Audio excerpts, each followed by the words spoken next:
5টা ভুলের জন্য গ্যাস্ট্রিকের সমস্যা কখনোই ভালো হয় না। অনেকে বলে অনেক দিন ধরে গ্যাস্ট্রিকের ওষুধ খাচ্ছি, কিন্তু সমস্যা ঠিক হচ্ছে না। আসলে সমস্যা ওষুধে না, সমস্যা আমাদের কিছু অভ্যাসে। নাম্বার 1, ইচ্ছে মতো গ্যাস্ট্রিকের ওষুধ খাওয়া।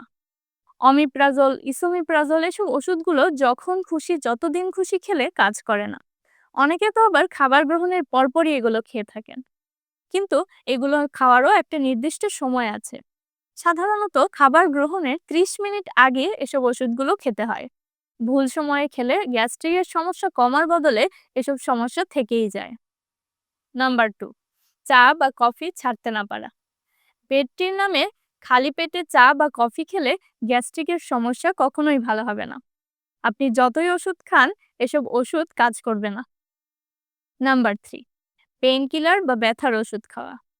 আমরা অনেকেই ডাক্তারের পরামর্শ ছাড়া যখন তখন ব্যথার ওষুধ খেয়ে থাকি, কিন্তু ক্রমাগত এসব ব্যথার ওষুধ খাওয়ার ফলে পাকস্থলীর দেওয়াল ক্ষতিগ্রস্ত হয়, ফলে গ্যাস্ট্রিকের ওষুধ কাজ করতে পারে না। নাম্বার 4, রাতে দেরিতে খাওয়া। রাতে দেরিতে খেয়ে সাথে সাথে ঘুমিয়ে পড়া খুবই খারাপ একটি অভ্যাস। এতে পাকস্থলীর অ্যাসিড উপরের দিকে উঠে আসে, যা বুক জ্বালা করা, ঢেকুর ওঠা, এমনকি অস্বস্তির কারণ হয়ে দাঁড়ায়। নাম্বার 5, স্ট্রেস বা মানসিক চাপকে অবহেলা করা।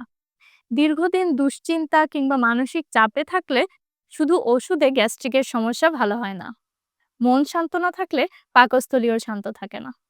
শেষ কথা, গ্যাস্ট্রিকের সমস্যা সমাধান করতে চাইলে শুধু ওষুধের উপর নির্ভর করলে চলবে না। এই 5টা ভুল আগে ঠিক করতে হবে, তাহলে গ্যাস্ট্রিকের সমস্যাও আস্তে আস্তে নিয়ন্ত্রণে আসবে।